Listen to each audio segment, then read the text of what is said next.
My name is Andrew, that's Professor Meatball, and this is my roommate Hector. Hi.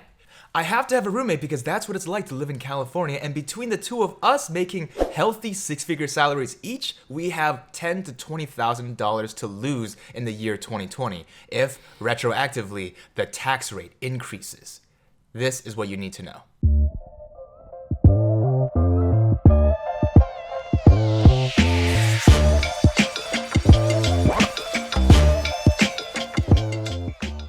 The point of this conversation is that I'm going to talk about how this new law is going to affect living in California and the pros and cons of living here, and why at the end of this video, I'll tell you whether or not I still suggest living in California or not, especially for newcomers who have to decide after graduating whether to take a big tech job like a FAANG company job down here. Just a quick note before we go any further, if this was the video you're looking for, if I make you smile anytime, I think you owe it to yourself and to Professor Meatball to hit that like button for the YouTube algorithm. If you're new here, welcome. Sit down, hit that subscribe button, stay a little longer, and with that, we'll get started. It's important to get the facts straight about what happens in your local government. And local, I'm being pretty vague about this. I mean the entire state of California. Now, I'm a Midwestern boy. I'm from Chicago originally, and I never thought about what it would be like to live in California and face these humongous taxes and the high cost of living. The reason why most people my age, somewhere between 25 to 35, have a roommate is because these people have to live with $3,000, $4,000, $5,000 rent in the SF and Southern Bay Area and do software engineering jobs and data science jobs. California is also specifically known for their pet rent. Back in Chicago, I didn't have to pay a lickety-split to have Professor Meatball room with me. He was my one and only roommate until very recently, where I realized that there is no way you can affordably, or at the very least responsibly, live without a roommate. Splitting a $3,500 rent here in California means that you get all of this 1,000 square foot, probably less, 2-bedroom apartment, living pretty close to the teeth when it comes to your space shuttle of a quarantine space. As reported in the last few years, a lot of companies in Silicon Valley are now going fully remote. Or at the very least, if they plan to open sometime in 2021, that a lot of the workforce is going to be able to work remote or from home. That means a lot of my colleagues have gone home to live with their parents or go to live in other places like the nomad life or tax-friendly havens such as Nevada or Florida. Workers don't need to work in the Bay Area, and they aren't. In September, we saw the biggest decline in rentals of studios, 1-bedrooms, and 2-bedrooms in San Francisco in a long time, falling by a respective 31%, 24%, and 21% respectively. And thought leaders are trying to lead the way. Jack Dorsey announced that 9,000 of its employees for Twitter and Square are going to be able to work from home indefinitely, only 2 months into the pandemic. And by the end of May, over 95% of Facebook's 45,000 employees were working remote. Now, early November, all of Google's and Alphabet's 200,000 employees, contractors, and full-time employees, and in-betweens are now working fully remote all over the world. The tax that I mentioned at the beginning of the video could be something to do with the flight away from California in general.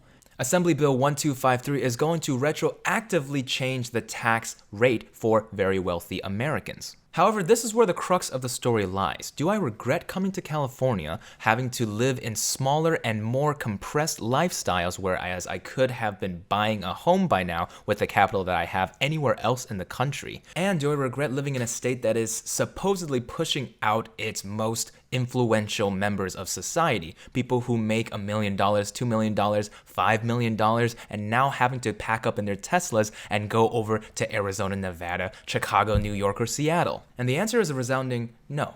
I don't regret it. The story of how I got to come to California was a choice between a 5-figure salary and a 6-figure salary. When I had the choice to do data science work for one of the largest consulting companies in the world and do data science work for one of the biggest tech companies here in the world, I made a choice. And one of them was specifically to do with lifestyle and money. The offer that the consulting company was able to give me was in the high 5-figure range, around $80,000 to $90,000. However, even though the data science position for the large tech company was still considered entry level, it was already at a 6-figure salary. So when you go back and do the math, there is a 40% chunk missing in total compensation from the consulting package. The big tech package allowed me to take equity in the company. It allowed me to have guaranteed year-end bonus rates, and it allowed me a healthy signing bonus on top. When I went back and told the consulting company about the counter offer, they were able to raise their offer, their base offer at least, to 6 figures. So this was their attempt to try and level the playing field, but they had to raise me up a level of seniority as the position itself in order to justify the cost. This spoke volumes to me. I knew a FAANG company at the time was prestigious and coming to Silicon Valley was the dream, but this was a huge shock to me because there was a significant gap, something that never was told in college or in personal finance classes, or God knows if there were any personal finance classes in college.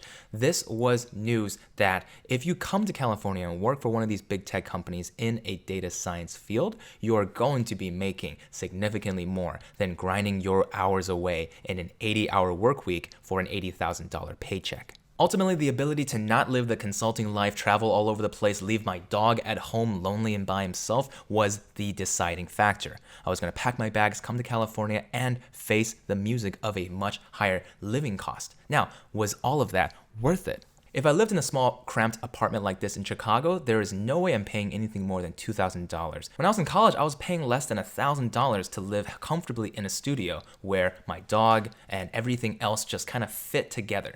NerdWallet has a handy-dandy calculator for exactly how much San Francisco costs versus Chicago. And it turns out that a 6-figure salary in San Francisco, the lowest 6-figure salary you can possibly have, $100,000, is equivalent to like living on $60,000 in Chicago. Not only is a 2-bedroom apartment half as much in rent, but if you want to buy your very first property, you're looking at more than a 2x on a medium home price, a 3-bedroom and 2-bath. You have $1 million?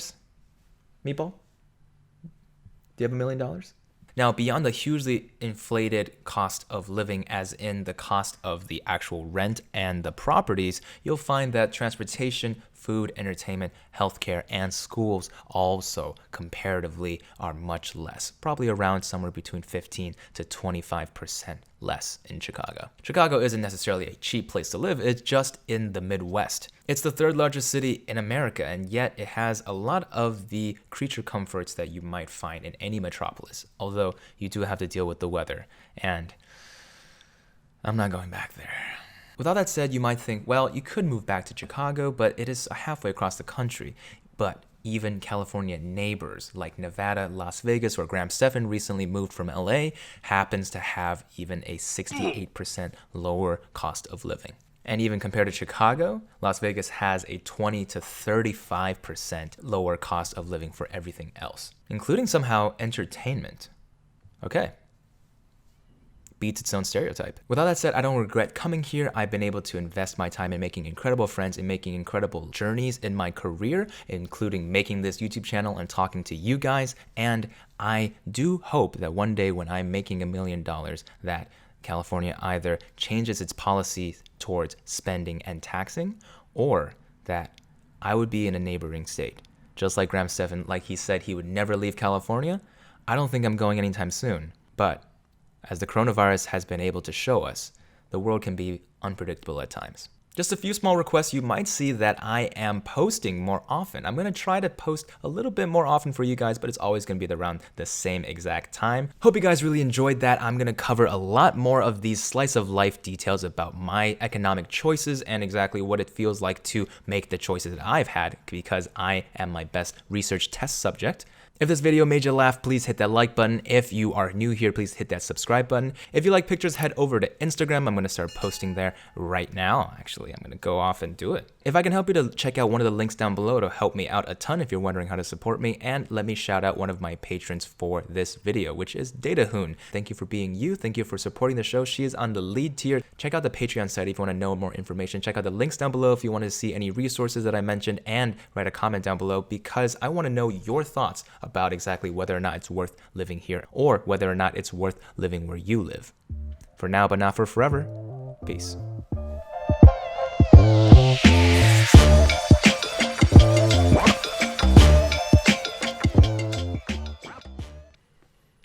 My name is Andrew, that's Professor Meatball, and this is my roommate, Hector. Hi. Should I throw him in time?